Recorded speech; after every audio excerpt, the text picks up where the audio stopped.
Thank you all for joining us. This is the inaugural session of the annual Faculty Development Program titled Pedagogical Approaches for Online Teaching in Media Studies, Lessons and Challenges.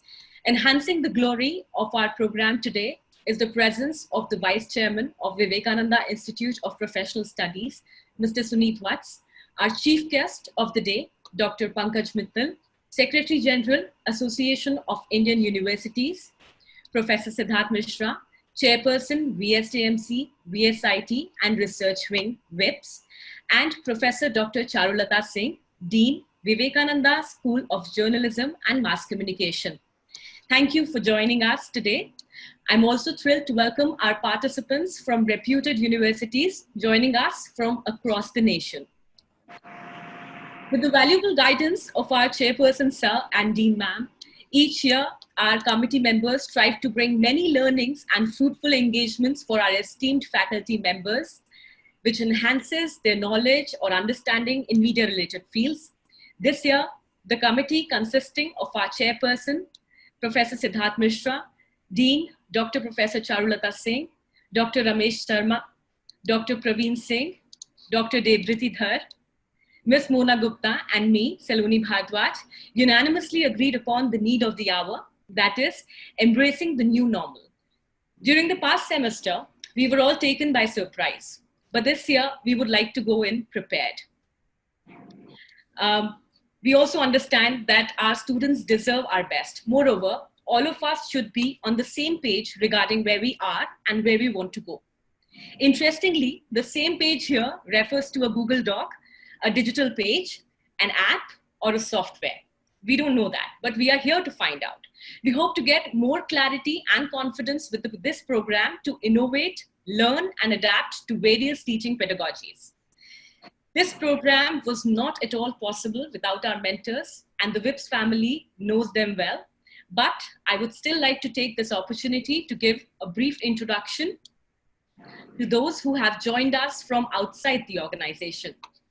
I therefore welcome our Honorable Chairperson, Professor Siddharth Mishra. Professor Mishra is a veteran journalist and also an academician of standing. He has worked in the media industry for more than 28 years. Professor Mishra started his journey from Hindustan Times, and he has worked as a journalist and editor in print newspapers like The Pioneer and Millennium Post. He was a regular television panelist for ABP News for a period of about 6 years. A voracious reader and writer, Professor Mishra has authored several articles and books which have been given space by prestigious publications like Oxford University Press, Cambridge Scholar, and National Book Trust of India. He has been recently appointed as the reviewer by SAGE, the globally renowned publisher of academic journals. Professor Mishra has been part of UN study group on HIV/AIDS and invited to deliver lectures at prestigious universities, institutions in India and abroad. He is member of various bodies and on panel of various universities and president, Center for Reforms, Development and Justice, a much respected think tank. For the past 2 years, Professor Mishra has been guiding and mentoring us, the VSTMC department, VSIT, and Research Wing as chairperson. Thank you for your colossal inputs and all your support, sir. Now I welcome Professor Dr. Charulata Singh. She is Dean, Vivekananda School of Journalism and Mass Communication, WIPS, with parallel qualifications in political science and journalism and mass communication. She has more than 20 years of the media industry and teaching experience. She has presented papers in more than 50 national and international seminars and conferences. She has authored books, written chapters, and has around 30 publications in national and international journals of repute to her credit. She has headed the journalism and mass communication department of WIPS for almost 10 years. Recently, ma'am has been appointed as research paper reviewer for Oxford Research Encyclopedia of Politics, UK, and Asian Research Journal of Arts and Social Sciences, UK. Thank you for your immense support and guidance, ma'am. I offer you my most grateful welcome. To start off with the program, I would first like to invite Professor Dr. Charulata Singh, Dean, VSJMC, for the welcome address. Thank you, Saloni. A very good morning to all, and very warm welcome to all the participants of FTP on pedagogical or online studies. Siddharth Mishra, Anurag Jain has joined us, and Director Academics, Khatri Babbar, all the deans of different departments and all the faculty members. All know that we have entered a phase where we are talking about blended learning. Thus, online teaching will remain part of our lives. The extent may vary as per the situation from time to time. The environment which we are envisaging is where virtual has become real, student has become the learner, teacher has become a mentor, and structural learning has become organic learning. In such an environment, the challenges for the teacher are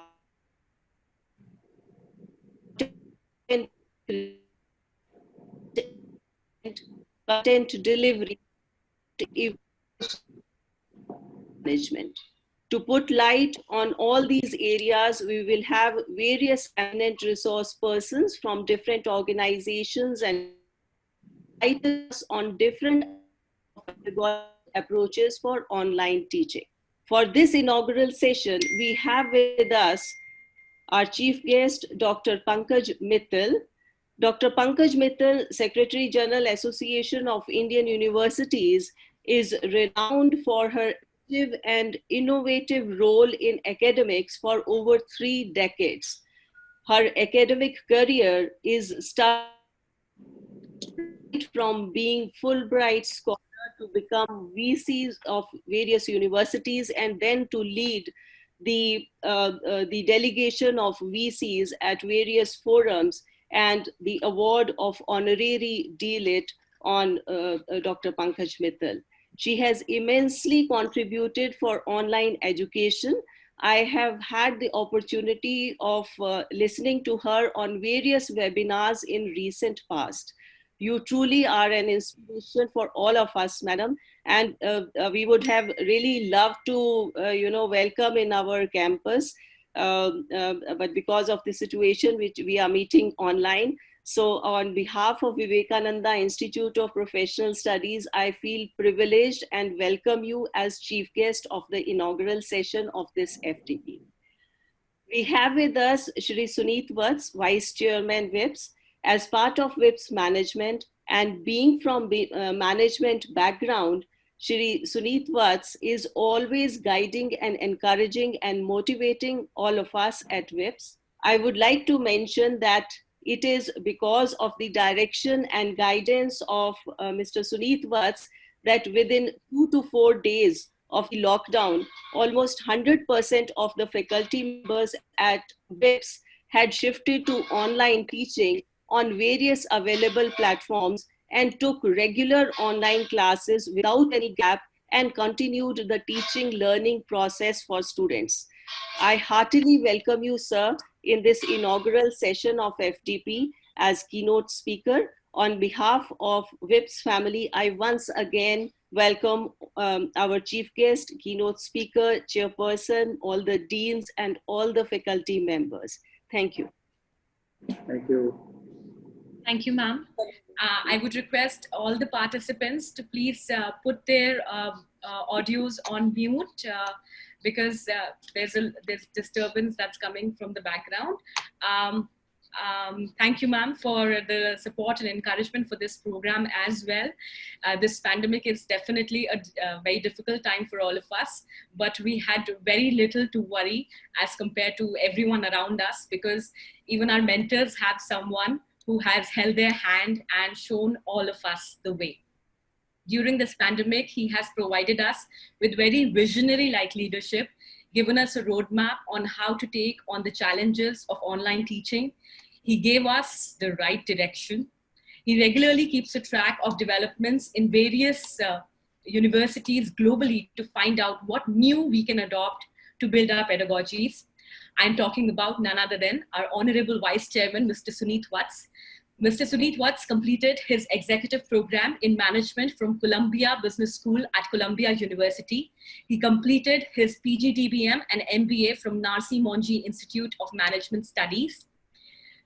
He has done his schooling from prestigious modern school Barakhamba Road, New Delhi. Mr. Suneet Watts has consistently remained beside his father, Dr. S.C. Watts, founder chairman WIPS, during his 20-year-long journey in founding and setting up the very strong foundations of WIPS, of which we all feel really proud to be a part of. It goes without saying that Mr. Watts sacrificed a very successful innings waiting for him in the corporate world for the cause of education. He has continued to educate himself with the latest skills, courses, and technologies to disseminate knowledge within the WIPS family. We are all very grateful for everything, sir. And we all thank you very much from the bottom of our hearts for standing by us during this difficult time. We can never ever forget your support, and we hope to carry all the wisdom and strength forward as we go. I welcome our keynote speaker, Mr. Suneet Watts, once again and request him to give his keynote address. Sir. Thank you, ma'am, Saloni, ma'am. I hope I'm audible to everybody and there's no connection issue. First of all, let me thank Chairperson Media School, Siddharth Mishra, sir. Charu ma'am, the Dean of the Media School. Our distinguished, guest for the day and the chief guest for the day, who is happens to be an erudite scholar and a true polymath in the true sense of it, Dr. Mrs. Pankaj Mittal ma'am, for agreeing to spare her time and share her insights with us. She is possibly, sitting in a position as Secretary General of AIU where she gets, a lot of inputs, worldwide, inputs do come to her and flow to her. I would, kind of take you all into a journey of how, things are happening and why they are happening the way they are happening right now. By, narrating few parables and stories and, to make it more interactive. Because I know the challenges, of an online, doing an online thing is that you're not able to, reciprocate a lot of, things that goes missing. As Aristotle, rhetoric model says that you need to have three essential components to, an education communication model that you have. That is, one is ethos, pathos, and logos. So I think we are missing out on, the pathos of it, because the ethos is there, the teacher is there, right? The logos is there, we are able to communicate, we are able to dispense a lot of, subject knowledge and other things. But then the pathological connection that needs to happen between the student and the faculty is largely missing with the new platform that has, come as a model which is available to us. It was a shock and awe moment for, and almost a meteorite hitting, planet Earth, I would say, because the magnitude of disruption that it is bringing, both in profession, jobs, kind of, the way people are thinking about, businesses and doing, particular things, is something which is unprecedented and was not even thought of. I know we are all struggling with, trying to find an answer to it.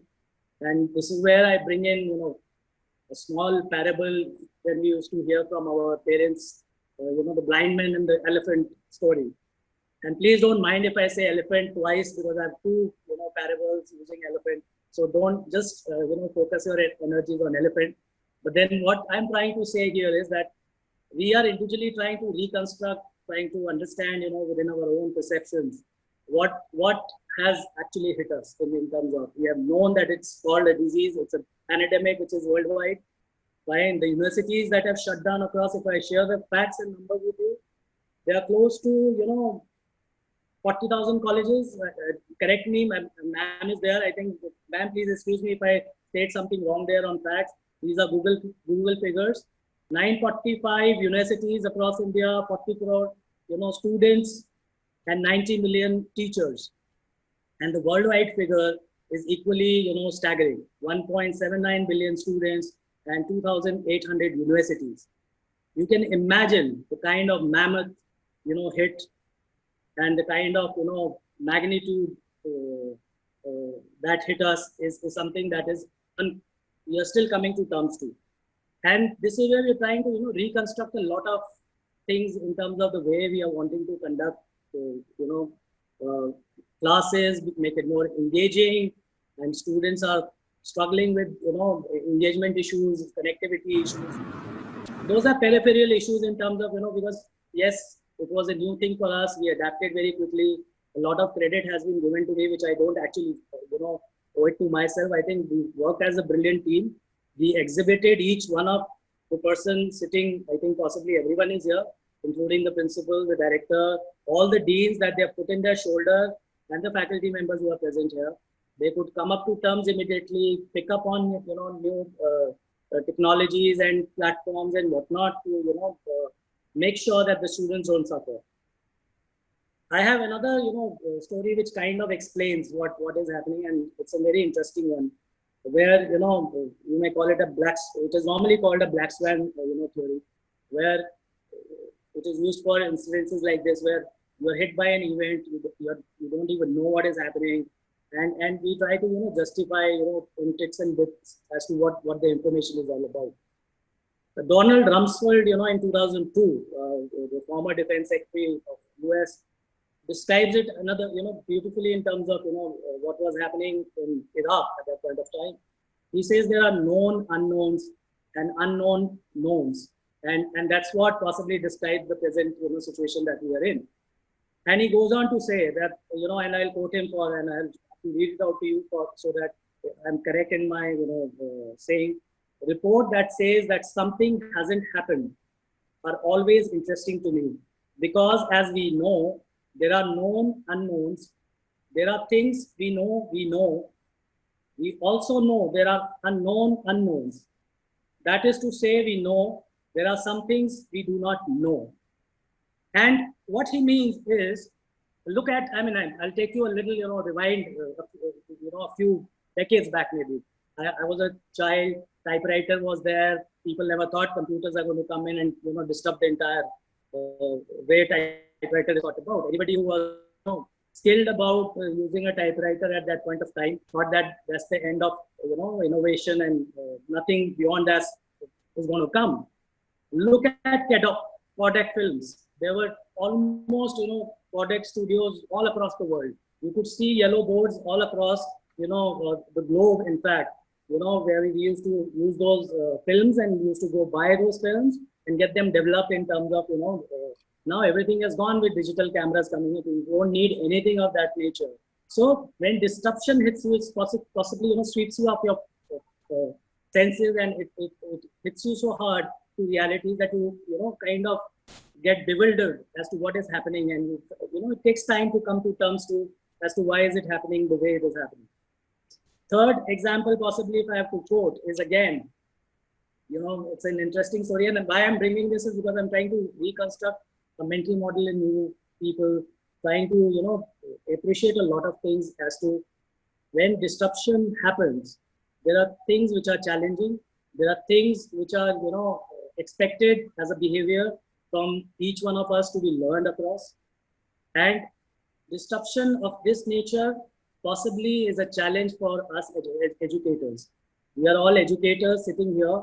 The challenge really lies in student engagement. The falling number of this fall, you may not know. I'm sorry, I'm using a US term in terms of fall admissions and so on and so forth. But then there is a big question mark being raised on the future of education, because this year the enrollments may not happen the way because of the online taboo that people have about online education. So it's a really challenging task, because then on one hand, the faculty is, trying to upgrade itself in terms of learning new skills. They're wanting to understand what Microsoft Teams is all about. They're wanting to know what WebEx is all about. They are wanting to understand different, Go board is one example where, it helps you draw, and, it's a virtual board basically, right? So a lot of things being mitigated to learning management systems now. We too are developing our own creatrix. A lot of debate happening around, I would say, synchronous versus asynchronous, content delivery mechanism.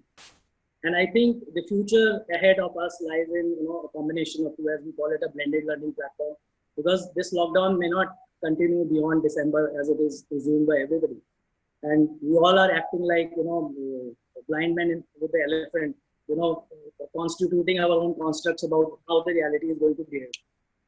I would give you two more very interesting, stories, small stories. I'm a movie buff, so I don't mind quoting them, quite often. And this goes from, the movie called Ford versus Ferrari. Right? And it's a very interesting movie. I think we should all go and watch that movie. Right? It's about, the setting is, in 1960s.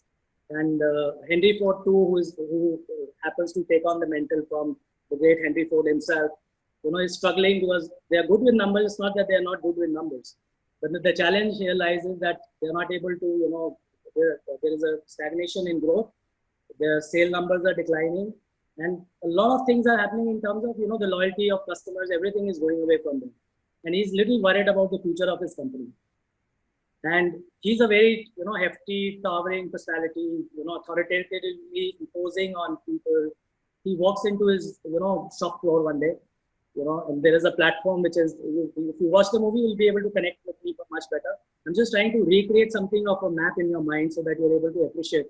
He walks into the, the shop floor, and as assembly lines are, there is a lot of noise, there is a lot of wearing and churning of machines, and kind of a messy scenario there in terms of that workers all spread over, not wanting to do anything. He goes there, and he tells his, shop floor manager to shut the entire plant immediately. And he was surprised as to why is it being done. He tells him to shut it off. He kind of shuts it off. And, there is a 2-minute silence. And people are, wondering as to what has happened. Why we are a production line, we can't stop like this. It's going to cause colossal losses and so on and so forth. He goes on to, thereafter he starts and, stands up, and it is given imposition of his personality, being Ford, himself. He goes on to say, do you recall that 2 minutes of silence? And that 2 minutes of silence was to just impress upon people that he would close down and there'll be a long-term silence like this if we do not innovate, come to terms with newer realities of life. Fine. And he just exhibited it so beautifully in terms of, because it sent a direct message that if we are not innovating, if we are not adapting, and the Darwinian theory comes into place again, that if it's not the smartest, it's not the powerful, it's not the strongest, it's the one who will, kind of adapt to new realities, would embrace them, and would be able to ready to take those challenges. There's another beautiful book called Survivor's Club by Ben Sherwood. I recommend that everybody should read that, though it's a little, extreme version of what is happening, but then narrates so many stories about, how people in extreme conditions have survived. And he kind of, does a very statistical analysis of what are the normal responses of people during, such shock and awe moments that we see. And he, suggests at the end of his book that there is a formula called 10-80-10 formula.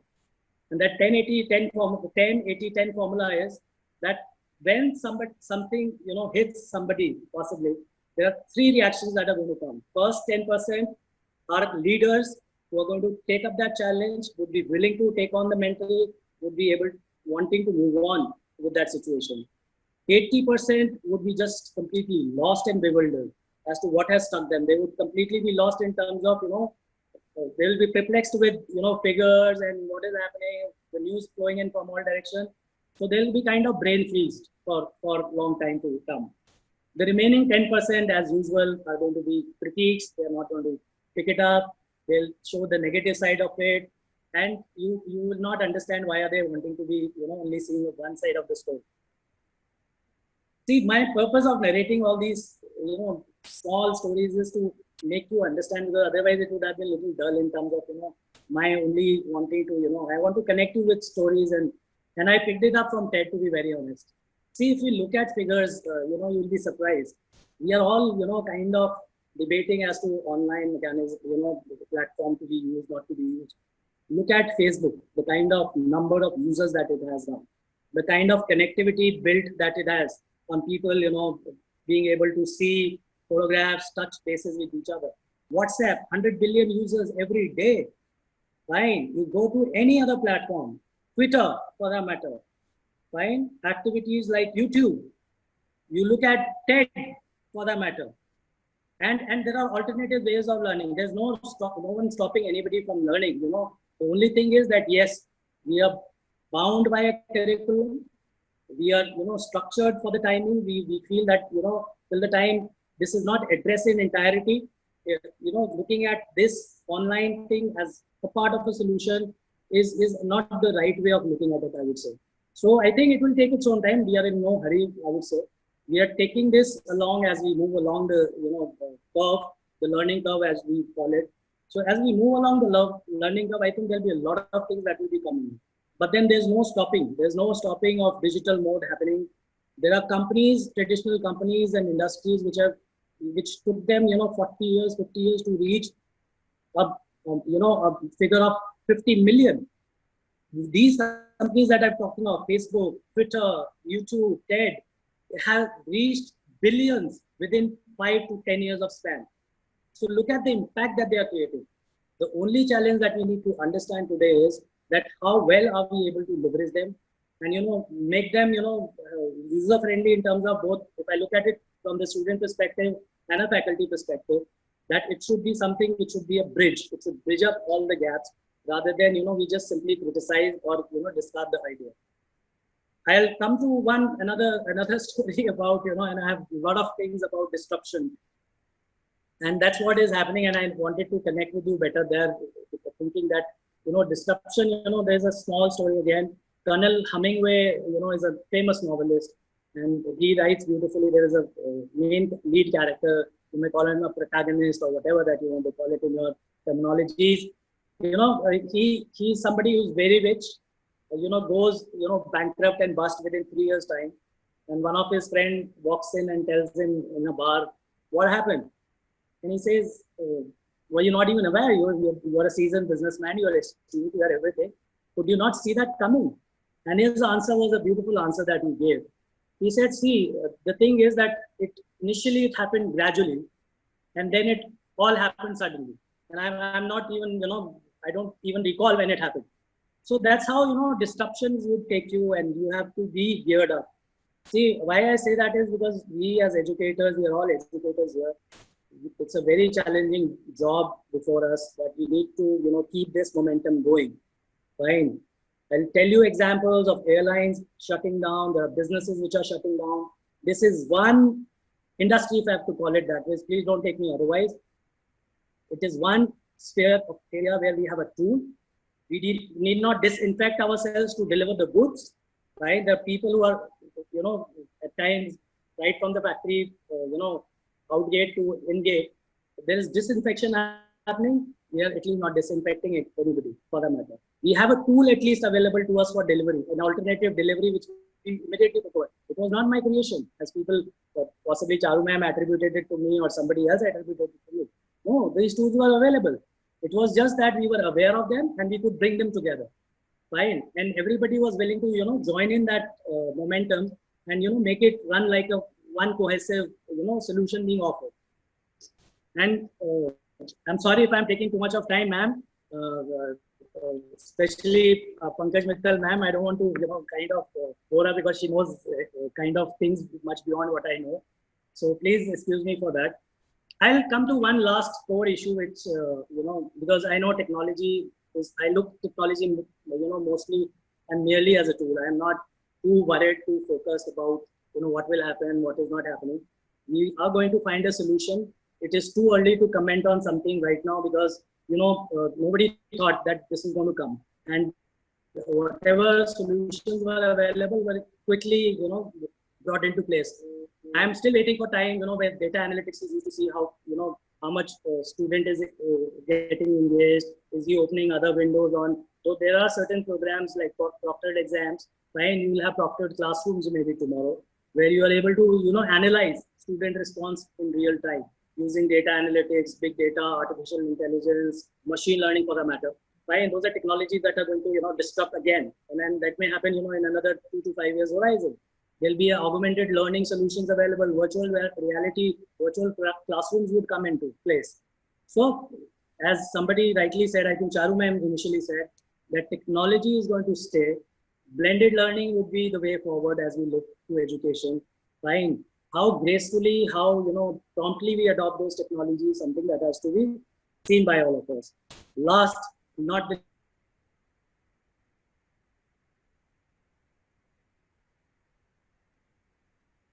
the human resource, the human capital that we have. And why I'm focusing on that is because when I go back to, a few days back when law people were having their own, faculty development program. I remember Professor Venkat Rao sir, who was former Vice Chancellor, National University, Bangalore, and is the chairperson here, mentioning that he was invited in a JNU campus to deliver, a lecture, a convocational address. And he said he went there and he saw a banner, big banner, saying we do not want learned teachers, we want learning teachers. And he said that I was, taken aback because he said that it was a immediately because he said that yes, that was the reality of today. And if I look at it, if you're not learning, if you're not innovating, if you're not, coming to terms to see technology, bandwidth issues will be resolved in, I'm telling you, no time. There are companies which are working. If you read, there's enough evidence available.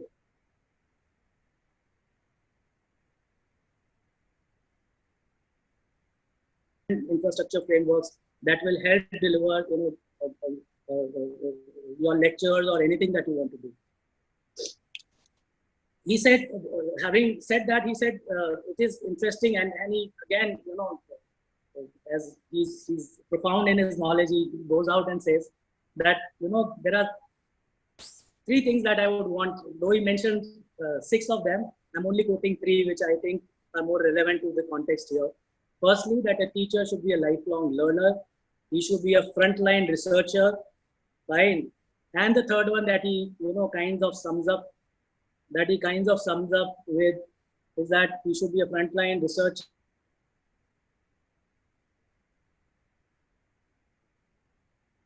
The 2 that he mentioned, and it's written on my book somewhere. So, I mean, he mentioned it so beautifully. And there's so much of essence into, what he was saying. Because, see, we are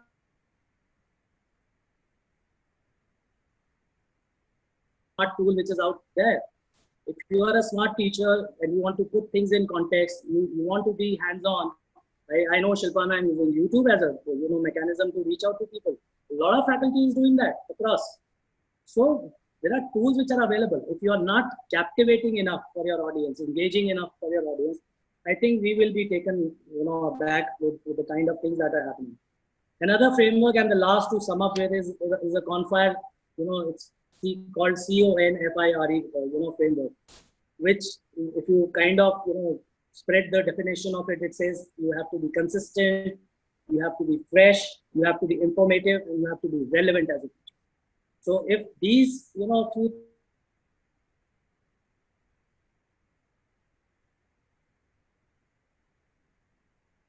kind of adhere to, I don't see any problem in terms of, adoption. Yes, may happen slowly or sooner. We will come to terms to maybe after 6 months, we don't even need these tools to, take the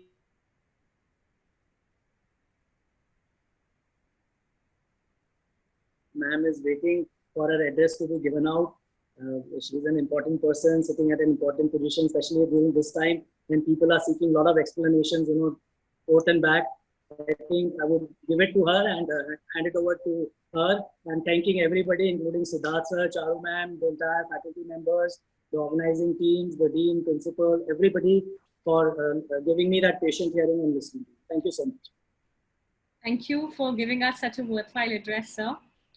You're absolutely right when you said that 20% to 40% is the tool, but the rest of it is the key lies with the teacher. And we will continue to innovate, learn, and share amongst us what new we can do, and we will continue to evolve, sir. we will be sure to follow all that you have suggested in this address and whatever you have shared with us. We are most fortunate to have Mrs. Pankaj Mittal as chief guest of this program. She is someone who has abundant knowledge in the arena of online teaching learning. To her goes the credit of establishing MOOC and EPG Pathshala in India. She is the second woman Secretary General of the Association of Indian Universities in its 95 years of existence. Prior to joining AIU, she has been serving the higher education sector, especially university education, for over 3 decades.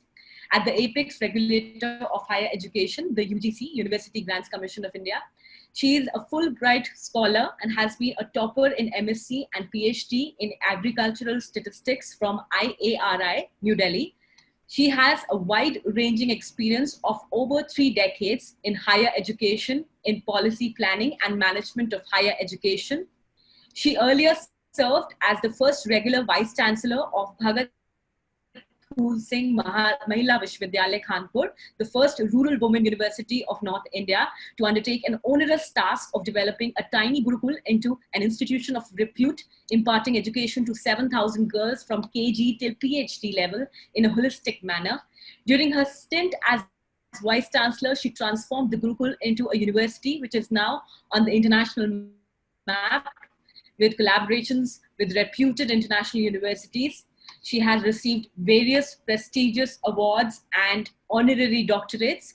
She's also a member of many high-powered committees of higher education. She has published a number of articles and research papers and reports on issues related to higher education and women empowerment in national and international journals of repute. Quite honestly, ma'am, you carry your profile like no other. We welcome you to our inaugural session once again, and I request you to please enlighten us with your valuable insights. Thank you, Saloni, for too generous an introduction. It was too long. Thanks for that. And thanks to WIPS, the whole management of WIPS, the dean, the vice chairman. And I feel you have such a eloquent speaker in your vice chairman that you don't need a chief guest. He speaks so well. And he told you about all the books he has read, not all, but some books he has read, the films he has seen, and the disruptions which are on the way. Hats off to you. Very, very good. Very nicely spoken. Thank you very much. When he was speaking, I was also wondering like what type of disruptions are there. And then we know that there are too many disruptions. Like last year in AIU, we were thinking of, we had a conference, national conference and zonal conference. And the theme was reimagining Indian universities.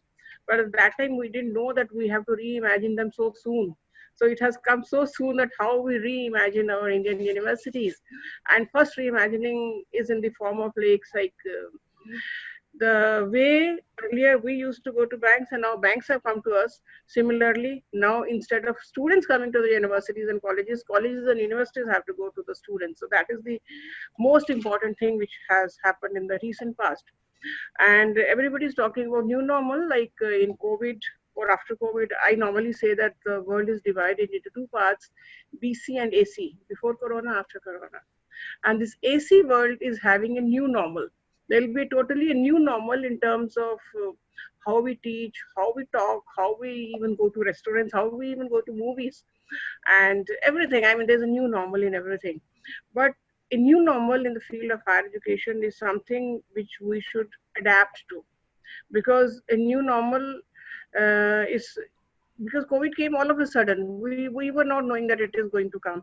And when it came all of a sudden, it caught us unaware. We were not knowing how to teach online. I have spent my life in UGC, and I must admit that when we were dealing with the program called Swayam and EPG Pathshala, in which we were making e-content for the EPG Pathshala program and MOOCs for the Swayam, it was very hard to find good teachers to develop those programs, because teachers were very shy in front of camera. They said we can teach very well the classroom in front of students because it's a two-way communication.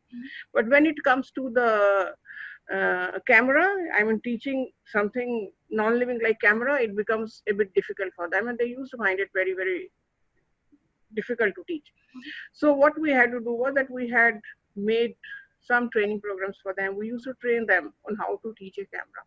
Slowly, they were getting trained. But I must admit that when this COVID struck and when our teachers were not knowing how to teach online, then all of a sudden, the way they embraced the technology, the way they started teaching online, it was really something appreciable, because we never thought that teachers as well as students, they will so readily embrace the technology and they will learn the new techniques and they will start teaching online.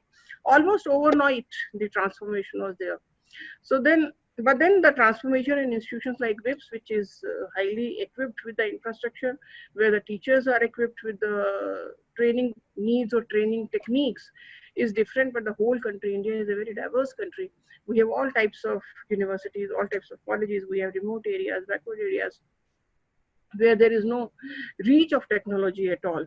So what to do in those areas? So I thought I'll talk about something like how to adjust to this new normal, what the educational institutions should be doing to adjust to these new normals. I'll be talking about, say, 7 steps, Saptapadi, 7 steps which we take at the time of marriage. So that type of Saptapadi is required for all institutions if they want to marry the new normal. So new normal is here to stay. I don't know, you're talking about December, it will be over. I think nobody knows. Even in UGC, when we say that, okay, we'll open the session in October or November, at times we really feel that we are just doing a guesswork, because nobody knows except for Corona. Only Corona knows when it will go and it will allow us to open up. So 7 steps when we talk about which the educational institutions should be taking. First step, I think, is in terms of infrastructure. WIPS, I'm sure you must be equipped with infrastructure, but you also have to ensure that your students are equipped with infrastructure. When I say infrastructure, it is all the 4 things. First and foremost, electricity. You will be surprised many students don't even have access to 24 hours electricity, especially in the remote areas. So all the 4 things means electricity, device on which they will be working, network, and not only network but good bandwidth also. So all the 4 things are required. So first and foremost thing that every institution has to ensure that they themselves have the infrastructure, plus their students have the infrastructure to use the technology to take advantage of the online classes. And included in the infrastructure will also be the platform. Like there are hundreds of platforms. AIU itself did many open houses for different platforms, like Microsoft Teams is there, TCS is there, Blackboard is there, Canvas is there, many platforms are there. We spoke to Microsoft Teams, and I think you must be using it already, but Microsoft Teams is giving, for online teaching, they are giving it free to all the educational institutions. So your institution must be having it. Even TCS is giving it free to all the institutions, at least for 1 year, when maybe they will extend it further. So your institution should explore what all platforms are there, and then what is the best platform for you in terms of, say, even cost, like if it is free or maybe there are some which are at a cost, which is best for you in terms of cost, in terms of your requirements, because every institution has a different requirement. Every teacher teaches in a different way. Every course or program has a different requirement. So you have to find out which is the best platform for your institution. And then all the university or all the college or institution students as well as teachers should be knowing in advance that my institution will be using this particular platform. Because once they know that this platform is being used, they'll be adjusted to that platform. So infrastructure, platform, and in case the corona is over, then you also have to make necessary changes in the infrastructure to ensure physical distancing. We should not call it social distancing. We are not socially distancing ourselves. We are physically distancing ourselves. To ensure the physical distancing, like what modifications in the library will be required, what modifications in the mess timings or mess maybe sitting style would be required, what changes will be required in the classroom, hostels, common places, all that we have to think in advance and have to make preparation for this. So all this will come under the infrastructure. Now the second step which every institution should be taking is in terms of capacity building of the teachers. As I was just saying that when we were doing this web courses, many teachers were not even prepared to teach online. So capacity building of the teachers is very, very important. And AIU has done 2-3 workshops on this, how to do the capacity building of teachers. And right now, if you go to AIU website, you will see a free self-paced course developed by Quaspir UK. That is a company in UK which is dealing with many such courses. So every teacher, if you want to go, you can tell your friends also that there is a free self-paced course which tells you how to teach online and in the best possible manner, how to do the instructional design, how to engage the students, everything. So please go through that course. That will be good for your teachers. And otherwise also you should be arranging good training sessions for your teachers, because teaching through online is one thing, teaching effectively is another thing. So if you really want to teach effectively on online, you should be trained for it, because there are many sort of issues or many facilities in every software, the way you teach, that if you're not trained for that, you will not be able to make optimum use of that particular platform also. So second step is capacity building of your teachers and also the capacity building of your students. At times, students are also not comfortable in learning online. So you have to do the capacity building of the students as well. Now, the third step after these two will be like the teachers, like right now, I think many teachers are not, the university, your institution must be closed, the teachers are right now free. So the teachers, what they should be doing is that, because now we have to go in for not exactly online, but in blended education mode in future. I mean, blended will be the new normal. So open education resource, one is that your institution teachers can make it. The other is that there is umpteen number of education resources and good education resources, open education resources available on the net. So what your teachers have to do is that based on their own program, what particular open education resource, what particular MOOCs, what particular videos will be good for your students, choose it right now. Choose it right now, give the links to the students, tell them that they should study the material and then come back, and then only we will be sort of discussing even in the online class, if you are discussing whether online or offline. But the material, I mean, we call it flipped classroom model, like it is taught in most of the foreign countries. So the material, the reading material is given to the students in advance, and the students read it and then come to the class, and in class only the discussion happens. No teaching is done, because with discussions the children tend to know better. It is more application oriented learning rather than just rote learning, which we are used to. So for that, what you have to do is, there are ready-made resources available on the net. Do search those resources, mark those resources, give the links to the students, and once you give to the links to the students, tell them to read at home, then come to the class. That will really improve the quality of the teaching, because they are excellent resources. Even if you talk of Indian, like you have professors from IIT, IIMs, best universities, best professors are already there on the Indian platform. Then there are many foreign platforms also, like edX is there, Coursera is there. So hundreds of platforms are there. So please select a good resource. And for students also, if they are here, I don't know whether students are joining this webinar or not.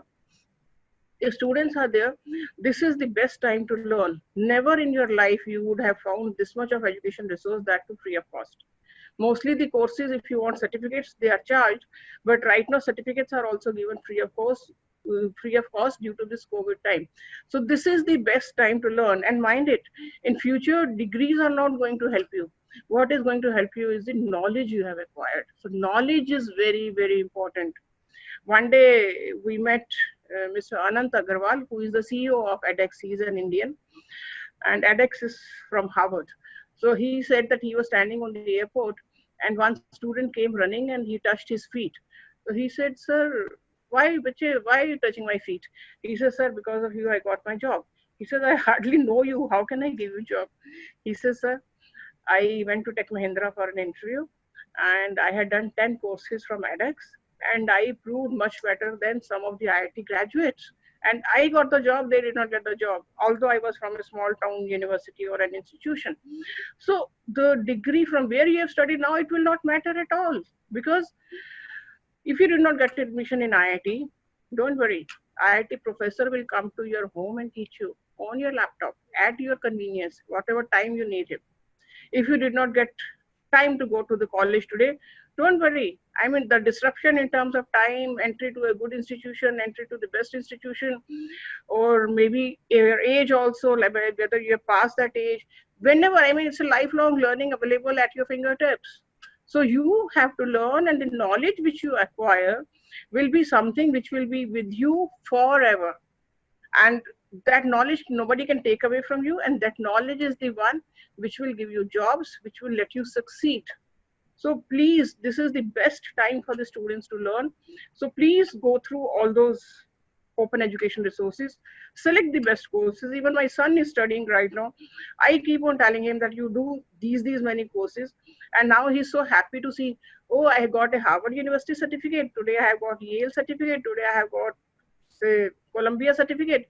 I mean, they are so happy in collecting the certificates by doing these courses also. So please do that. Even the teachers, there are many courses for the teachers also. Teachers can do many courses which are available. So that was the third step. Fourth step would be assessment and evaluation. Right now, you know that how much of Allah is going about assessment and evaluation. No student, no, I shouldn't say no. There are three types of students, I feel. Some students do not want to give the examination in spite of having all the facilities, because they just want to escape the examination. There are second type of students who want to give examination but not able to give examination because they do not have access to technology. They do not have, maybe if it is offline, they are far off, they cannot go to the examination center. And third type of students are who are having access to technology, who can even go and who are ready to give the examination. So all three types are existing. But the issue is how to solve this problem. So my suggestion would be that this time, okay, again, we were caught unaware. But in the next semester, when we are teaching online, is it possible to alter the way we assess and evaluate the students? It's not only for your institution, for the universities also. Is it a right way to assess the student based on the 3-hour examination at the end of the semester? Can there be any other method of assessing the student? Can there be a continuous evaluation throughout the semester? Can the student be given assignments, quizzes, projects, activities, or maybe face-to-face interviews or group discussions? There are hundreds of ways of assessing the student. Why do we depend only on a 3-hour examination which is held at the end of the semester? And if that examination is not held, then all the hells fall loose, because if the examination is not held, what to do with the students?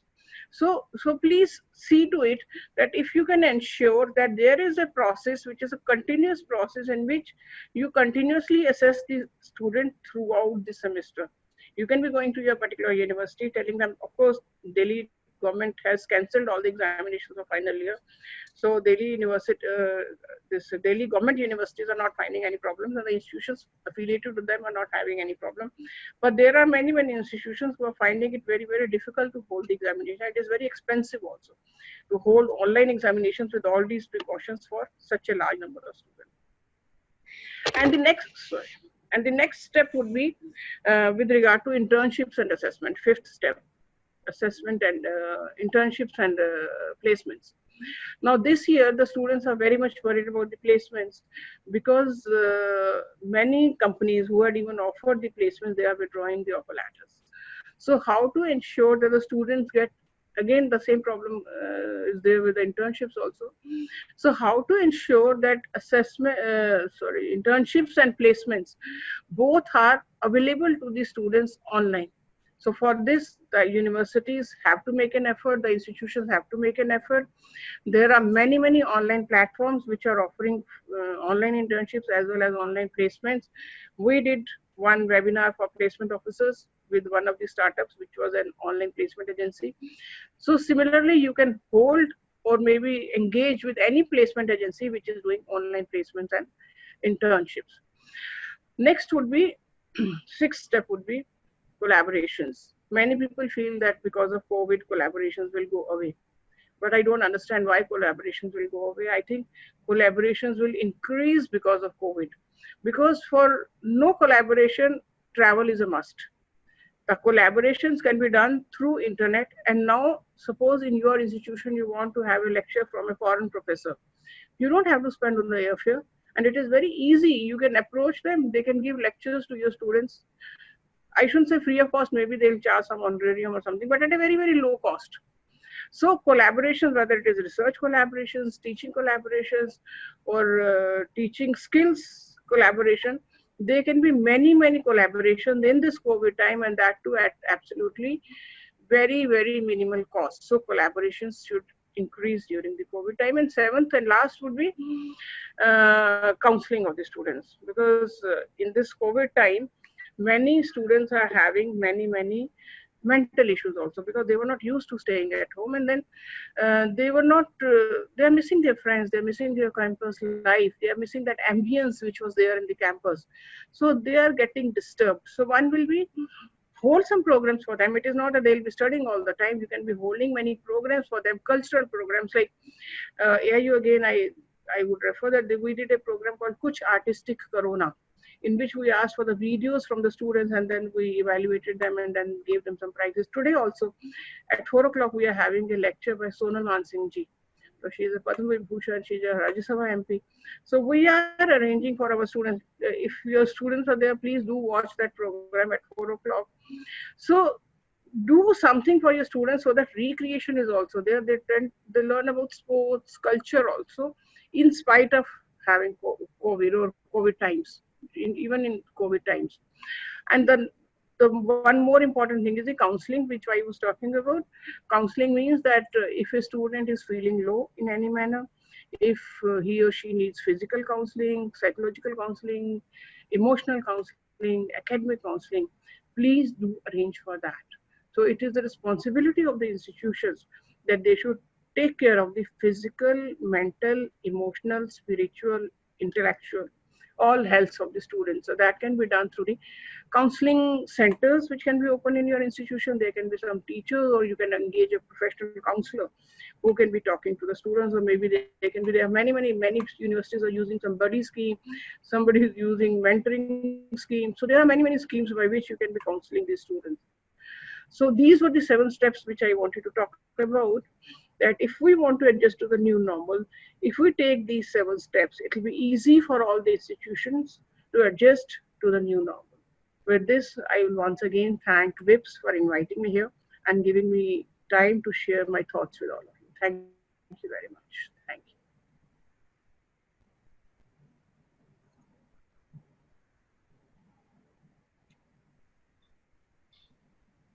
Thank you, ma'am. Thank you very much. Saloni, you need to unmute. Yes, ma'am. Thank you very much, ma'am, for your very, very insightful words. The 7 steps, I've noted down all of them. And we also have a lot of questions for you. We have been receiving many responses and questions. And therefore, I now request our valued organizing team members, Dr. Praveen Kumar Singh and Dr. Devrati Dhar, to direct the questions of our participants to our esteemed guests. Thank you, Saloni ma'am. Before I begin with the question answer session, I would like to take a moment to express gratitude to our esteemed speakers on behalf of all of us participants. Thank you, Suneet sir. Thank you, Pankaj ma'am. Your enriching insights have made us teachers introspect regarding the importance and value of online teaching learning model besides the conventional process in the coming days. We have received many queries, and given the time frame, I would actually make sure that I can take as many questions as possible. So the first question is for you, Suneet sir. Mere recognition and realization of online teaching is not enough. It has to be provided with other resources as well. A teacher has to unlearn in order to learn and adjust to the online environment. So in your opinion, how prepared are the institutions in terms of online learning with accessories like technical and intellectual resources?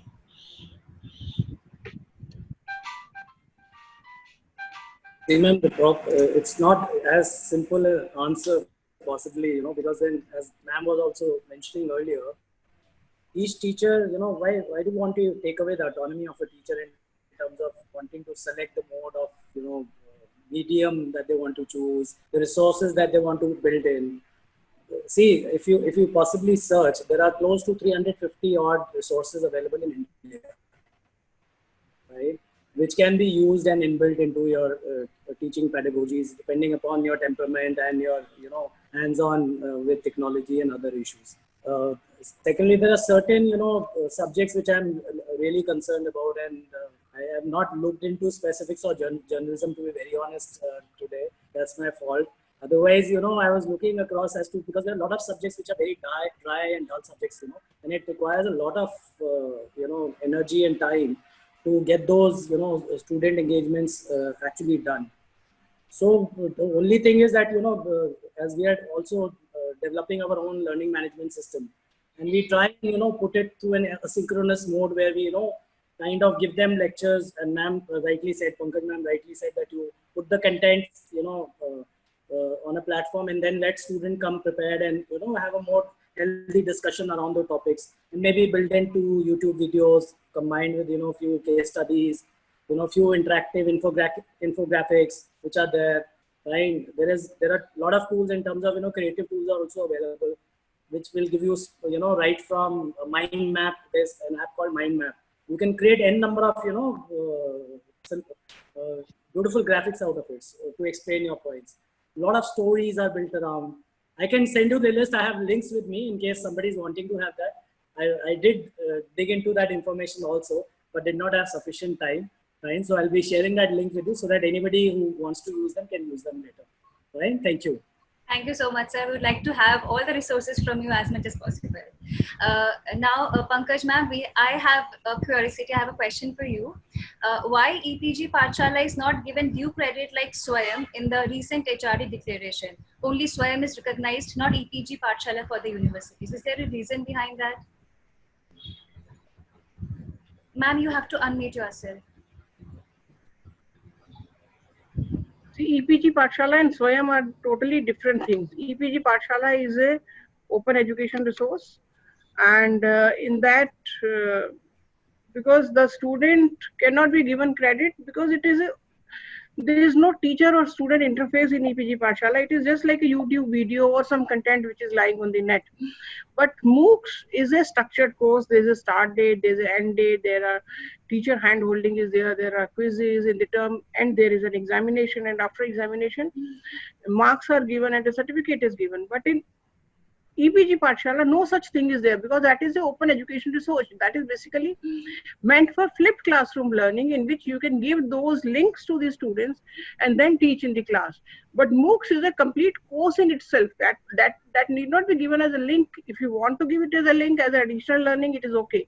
But if you want to give it as a course in itself, then you know that UGC had allowed 20% credits to be transferred through SWAYAM to the regular programs, and now it has increased to 40%. So 40% of the programs, courses in a particular program can be done through SWAYAM. But because EPG Pathshala is an open education resource where there is no structured form of course, where there is no evaluation, where you cannot have discussions, therefore it cannot be equated. These are two entirely different ball games. I mean, you cannot equate EPG Pathshala with SWAYAM.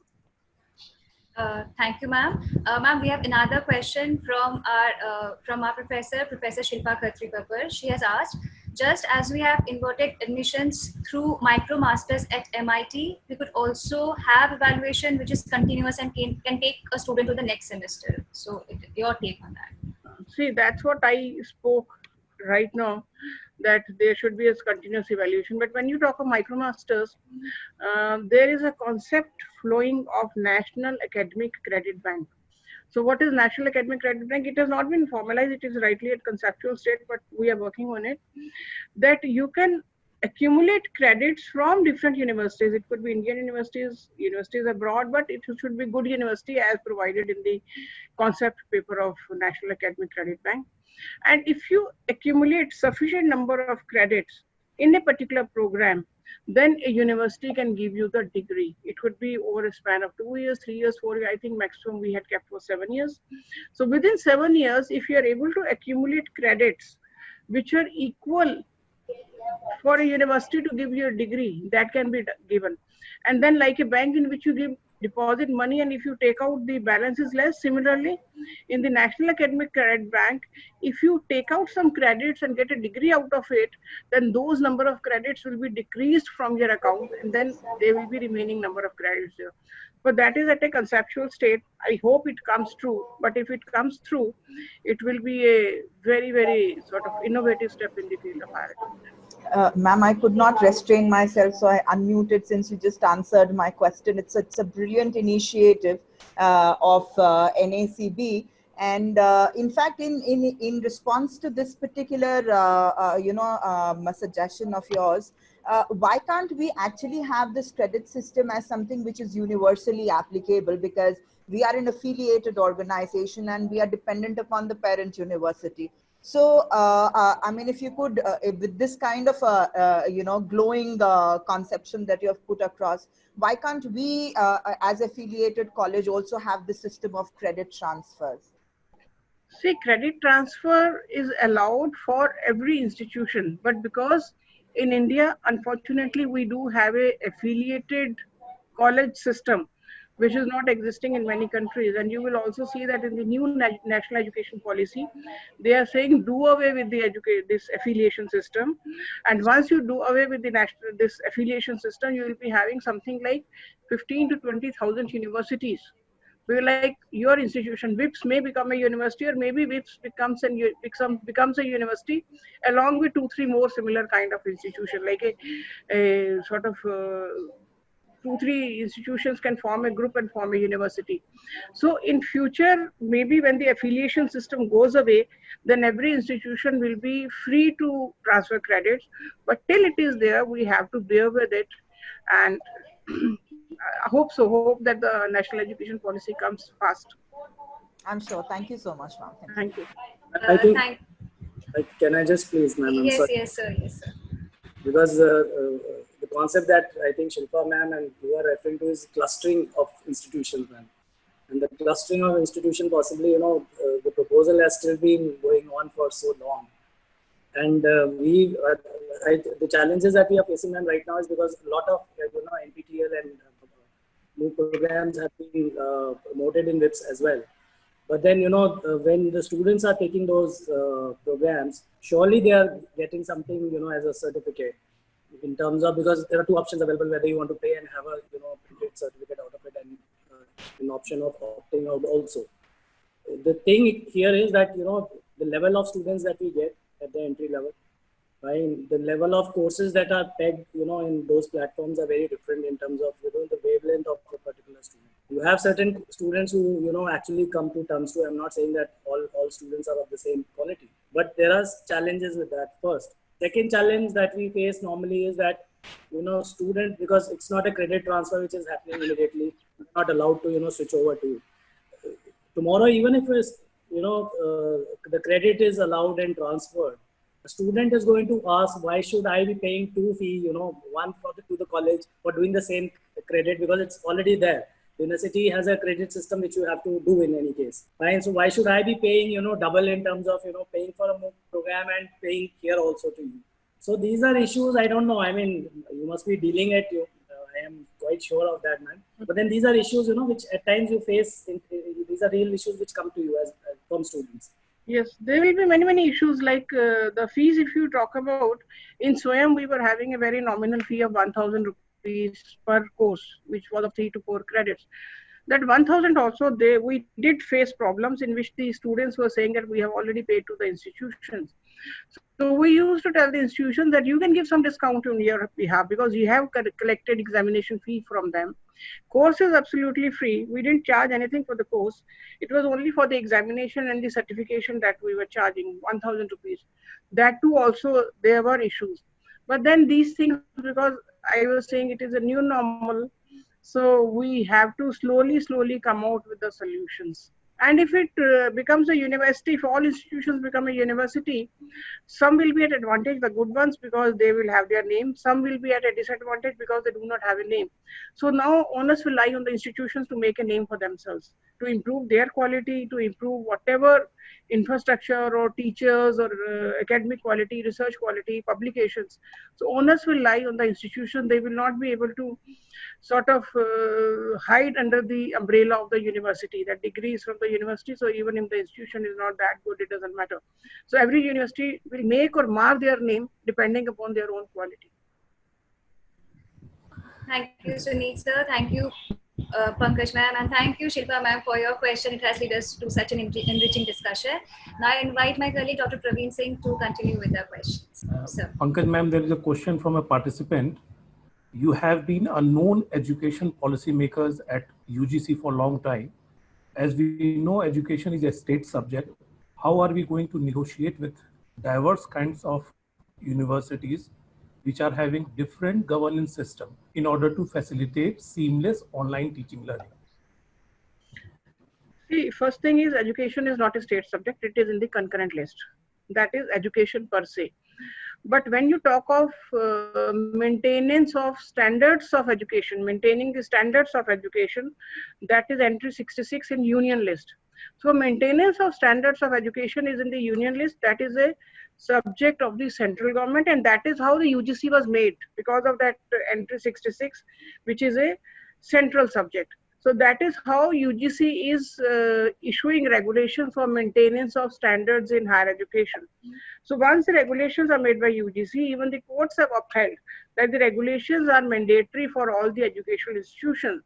Because if there is no central place for making the standards or the regulations for maintaining the standards in higher education institutions, there won't be any uniformity. And like I sitting in AIU, we face a lot of issues because students from foreign universities, when they come to India, they need to have an equivalent certificate which is issued by AIU, that their degree is equivalent to an Indian degree. So if we do not have uniformity within ourselves, it will be very difficult for us to issue an equivalent certificate.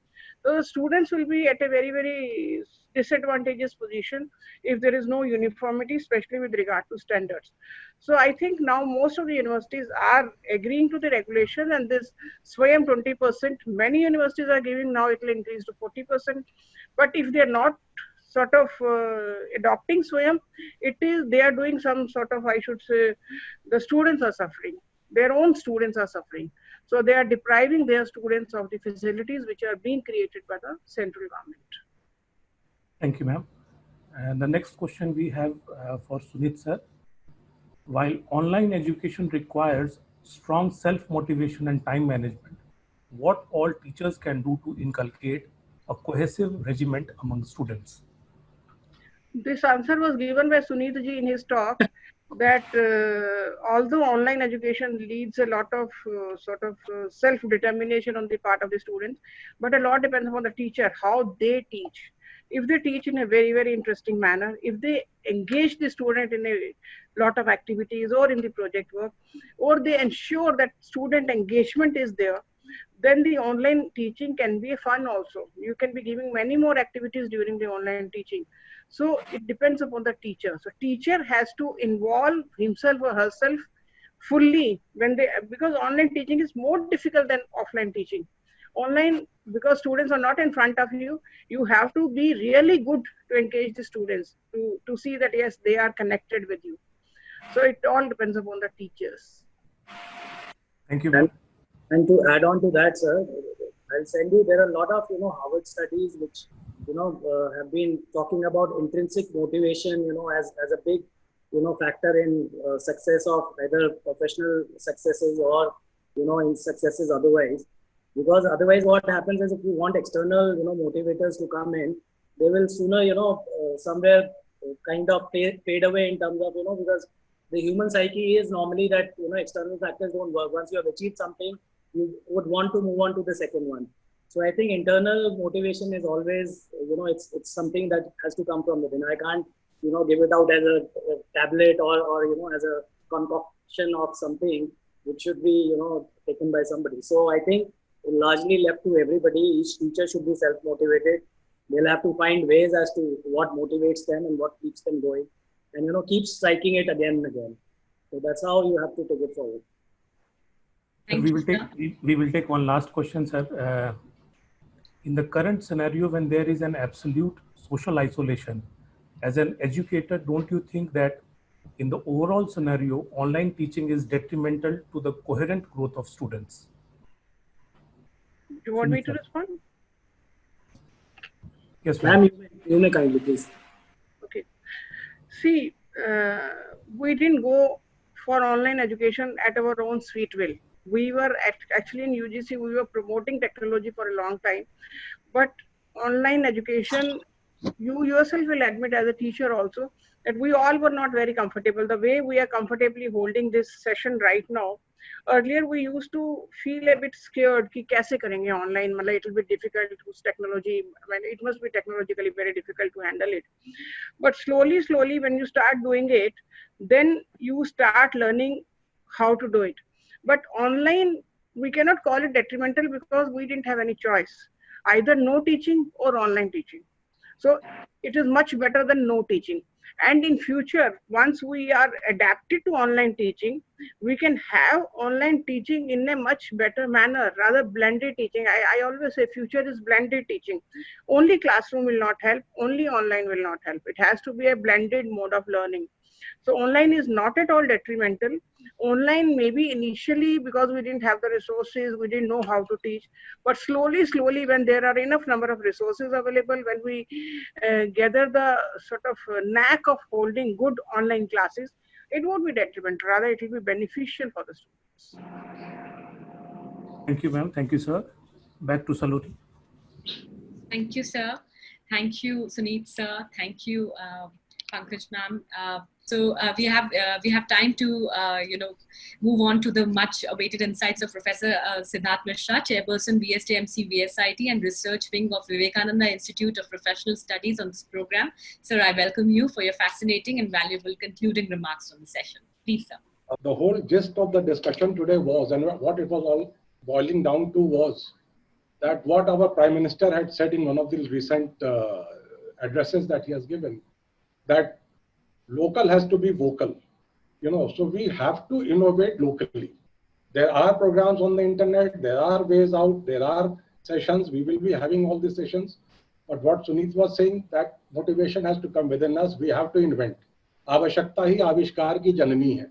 So आवश्यकता है और आविष्कार भी हमको ही करना है.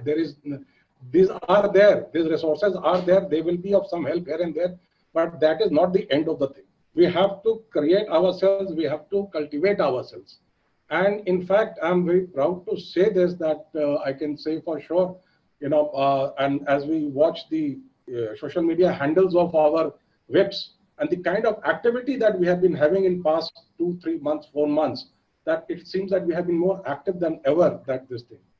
And Pankaj ji, made some very sterling remarks about internship and placement, the challenges. No, I'm so happy to share with you. We created our own internship model. When the issue arose कि हमारे करीब 300 बच्चों को internship कराना था print media का first year के बच्चों को, और बहुत मुश्किल से 100-125 हो पाए. We created our own internship model, and as you said, instead of bringing, banks have started coming to us. So we brought all the newspaper editors to our platforms and made them take the internship classes and all. And at the end of the day, we created a model where in the morning there would be somebody would speak on political reporting, or somebody would speak on health reporting, and in the evening they would be writing. And at the end of the day, every student created a newspaper for himself. And some of the newspapers have been really, really good. We evaluated, we had an expert coming in to evaluate those newspapers also. From my own industry experience, I can say that in our model, the kind of experience and exposure that we gave to the students, they would have never got even if they went physically to a newspaper office or a television office. Nobody would have really cared or bothered about them. So it's your care about the students and it's your concern about the students, which is actually going to make you innovate. Otherwise, you might keep doing your courses, you might keep collecting your certificates and degrees. That's not going to really help. And collaboration, again, ma'am, collaboration, we are into collaboration for this FDP also. We have collaborated with some leading companies, our faculty members who are organizing this program. They have gone and collaborated with best of the people in the industry, and we hope to gain a lot from them. And recreation you mentioned about. This was the third farewell program which I attended of WIPS, and this was online. And I have never seen the students getting more engaged with their teachers as they were there this time. The level of engagement, the level of emotions, the level of the feeling of taking away from the college, and their emotion, their sincerity. We did not have they would come dressed up for their group photos and their all those fashionable, satires and everything, sorries, but attires. But here in this, on their screen, their emotions were so oozing out of their screen. It was such a pleasure to have interacted with all of them. In fact, I thought that, somebody asked a question that online teaching is detrimental. Here was a lesson for me, and all of us from VSGMC would agree, that here was a online program which created such a solid connect with your alumni, which is going to remain with them for lifetime. And as somebody said in that program, one of the students said, and I've been carrying it with me, that when we came here, we really did not know what was our cause for existence. And given the situation that we are passing out and having attended this program, we realize that what existence is all about in such challenging situations. And their obedience to the teachers, to the dean, to everybody was so gave me goose pimples personally. It's very, very difficult to match people of speakers of substance. And Suneet, I think you were very correct when you talked about disruptions. And so disruption is like Samudra Manthan. There will be poison, there will be Amrit. Both will come out of it. And when you talked about disruption, you gave example of the Ferrari and the Ford story. And थोड़ा मैं एक देसी story बताता हूँ. 85-86 में when Rajiv Gandhi introduced computerization in this country, the comrades were out fully armed that we will not allow people will lose their jobs and everything. And when we saw agitation in Jawaharlal Nehru University, those against the agitation, the channels against the agitation were running the stories, that they are working on the laptops and they are working on the tablets and all that. So the comrades migrated from stopping the coming of the computers to adapting themselves to the, the laptops and the tablets. So we have to adopt. There is no way that we can this. I worked in this paper industry. I joined it in the early 90s, and I saw a transition from cut and paste, from compositing of the newspapers, from proofreading to complete computerization, to something called C2P, computer to print. पहले तो computer था ही नहीं और लिखने से और print होने के बीच में 100 लोग होते थे. आज की तारीख में there is nobody. It's just machine. But it created more jobs. The whole idea that it does not create jobs, it created more jobs.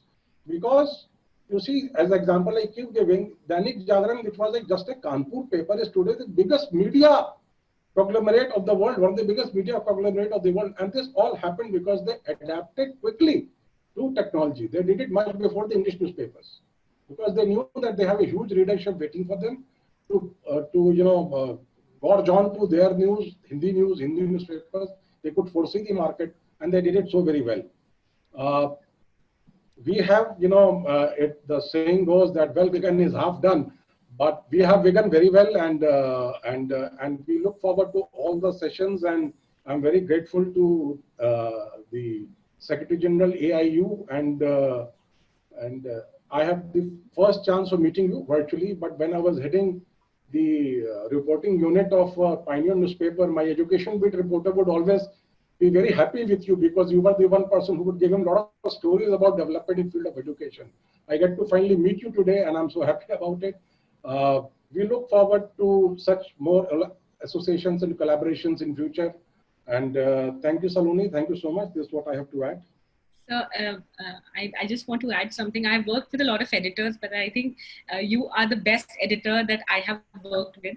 You give the gist of the whole program, and there's nothing to add.